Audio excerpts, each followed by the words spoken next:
Okay, so welcome to this deep dive. The source material we're digging into today. Whoa. It's pretty intense. It's excerpts from a narrative called the Gravedirt Pact Part 2. Yeah, and like we were saying, this isn't your standard historical document. It's a story, right?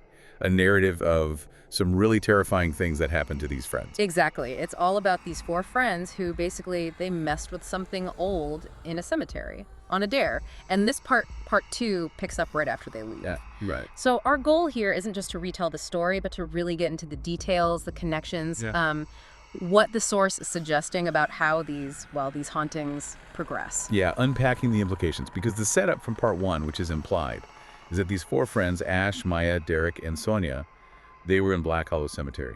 They dug into grave dirt. That was the dare. And part 2 is all about the fallout. What happened next? So they're supposedly safe back in their own homes. Supposedly, but the source makes it super clear whatever they disturbed didn't, stay politely behind in the graveyard. No, it definitely followed them. Yeah. And the first effects are really personal, almost psychological, but physical too. Sonia's first one mentioned, right? Yeah, she gets that smell like rotting flowers in her room. Then her mirror fogs up. Uh-huh. And that word appears.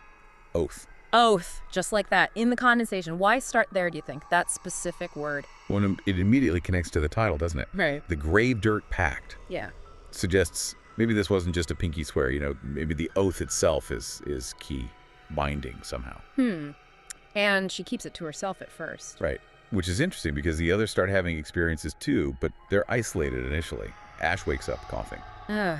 Yeah, the bed sheets soaked in muddy water, smelling like the grave. That's incredibly direct. Super direct. It's not subtle symbolism. It's like a literal piece of the cemetery came back with him. And Derek, he has that nightmare, right? Being buried alive. Yeah, feeling the soil, hearing a voice. Again, directly tied to the physical act of digging. The source really grounds these initial hauntings in the senses, linking back to that specific moment in the cemetery. Okay, so they're all having these separate, awful experiences. How do they figure out it's connected? Well, it doesn't take long. Yeah. The source mentions a group chat. They start sort of hesitantly sharing. Maya just feels off. Sonia admits she feels watched. Ash tells them about the sheets. Derek shares the dream. Right. And there's this silence described in the chat. You can almost feel it. Then Derek just types, I think we brought something back. And that's the moment, isn't it? When it shifts from weird things are happening to me to weird things are happening to us because of what we did. Exactly. The source shows that shift from individual dread to a shared consequence. Something born from that collective act in the cemetery. So where does it go from there? Because feeling watched and bad dreams are one thing, but this escalates, right? Oh yeah, quickly. By the second night, according to the source, it moves beyond just feelings or smells. It gets physical.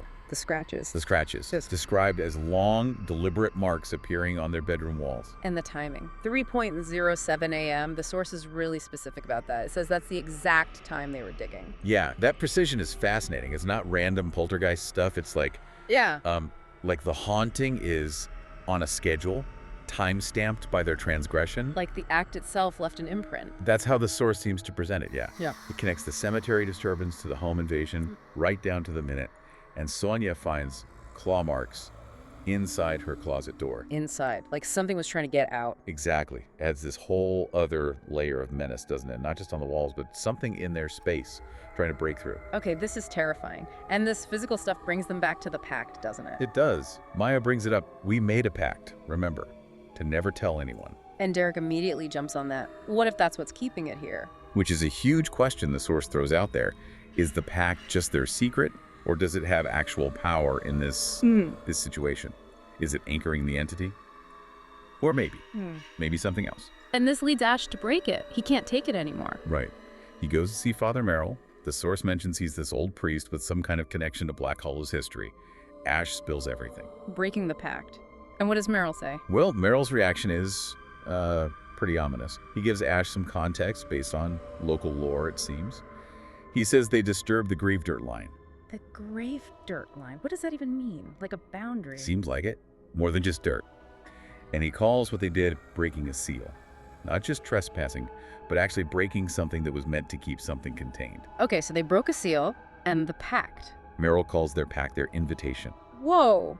Okay, so Broken seal, invitation. What was sealed away? What did the pact invite? Does Meryl say how to fix it? Ash asks, obviously.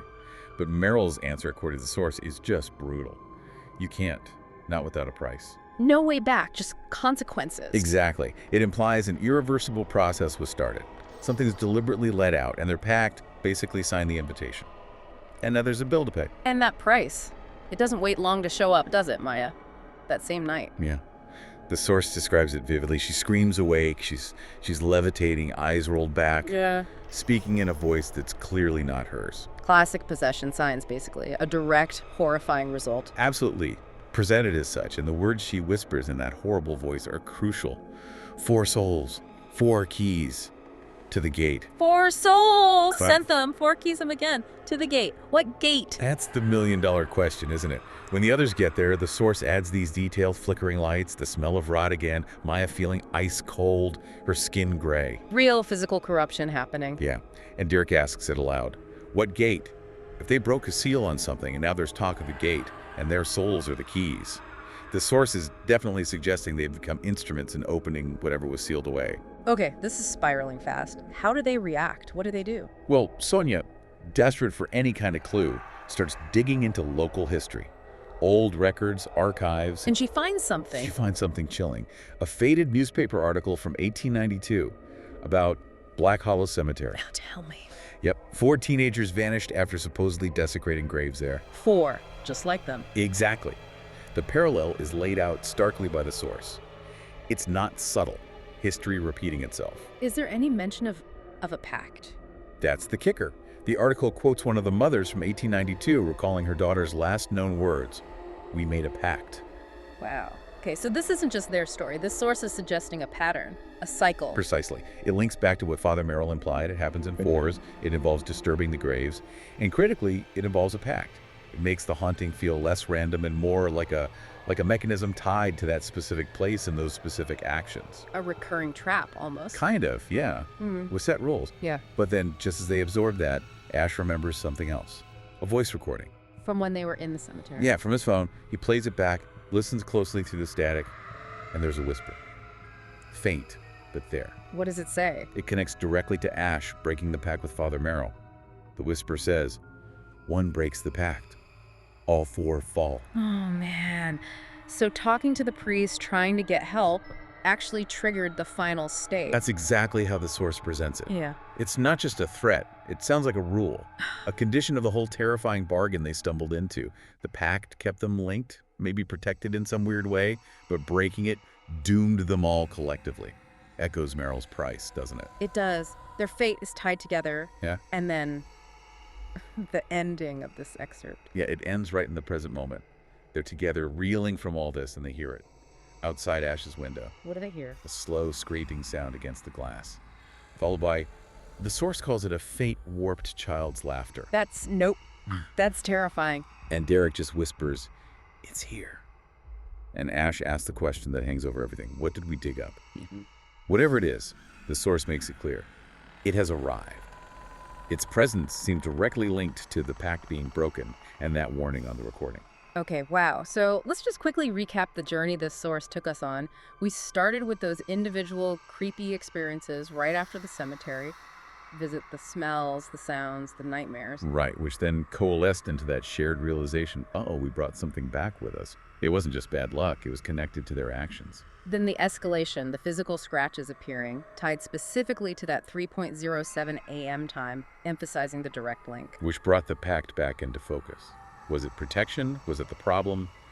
Leading Ash to break it by going to Father Merrill. And Merrill gives us those cryptic clues. The Gravedirt line, the broken seal, the pact as an invitation, and the unavoidable price. A price that manifests almost immediately in Maya's possession, and that terrifying message. 4 souls, 4 keys to the gate. Which then gets contextualized by Sonia finding that 1892 article 4 teens, grave desecration, a pact, vanishing, a historical echo. Showing this might be a cyclical thing, a pattern tied to the place and the actions. And finally, that chilling voice recording confirming the pact's deadly consequence.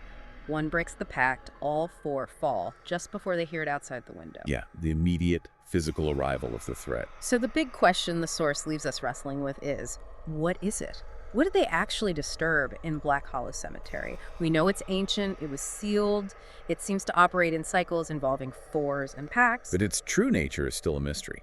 The source focuses on the effects, the pattern, the consequences, and that pact. The source really emphasizes its power, doesn't it? More than just kids making a promise. It feels like it was instrumental, like Meryl's invitation. Yeah, it makes you think about agreements, spoken or unspoken, and whether they can gain some kind of actual force in certain situations, especially linked to a place like that.